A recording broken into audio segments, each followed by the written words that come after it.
We rebuilt the street. We rebuilt the front of the biograph. Nathan would transform entire blocks, I mean several blocks, beautifully, down to the pavement, everything.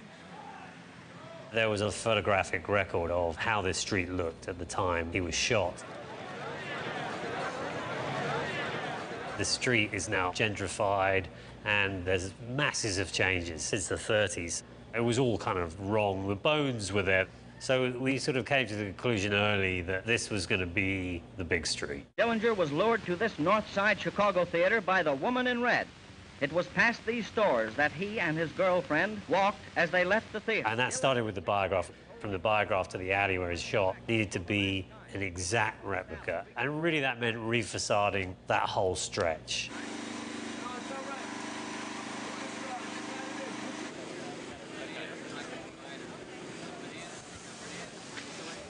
A pyramid of apples, you know, we could start it. And then we dressed the other side of the street and we put back in the trolley tracks. You start to realize that you're going to see further down the street and you've got to add more and you've got to deal with traffic junctions and, you know, you need the city's help. Plus, the joy of that period was all the great signage and the great lit signage, so it was important to get some great signs made. It was incredible to be standing in front of the biograph, and pretty much as far as you could see, it was 1934. From the marquee lights to the building storefronts, roads, to everything. It could be the tiniest detail, but to look in a storefront and see a can of Clabber Girl or a Palmolive soap from 1930, you know.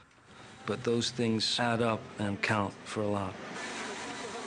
Down to the cigarettes people were smoking, the sound of the shoes on the pavement.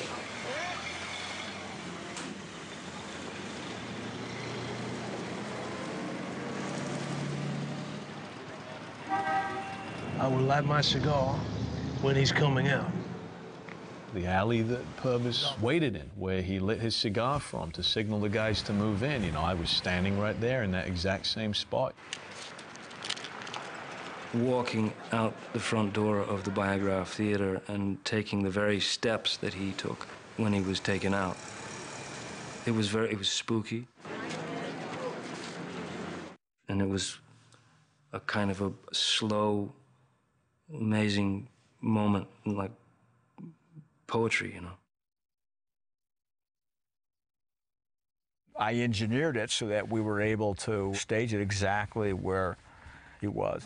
He died on the same square foot of pavement that Dillinger died on. Once again, reset, please. My head lands exactly where his head landed.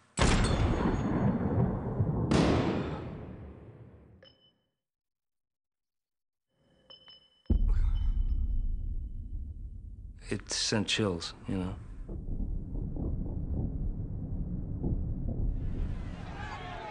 For an actor, it's a real gift. You're completely fed by your surroundings. You are in 1934. You're in it, completely in it, you know.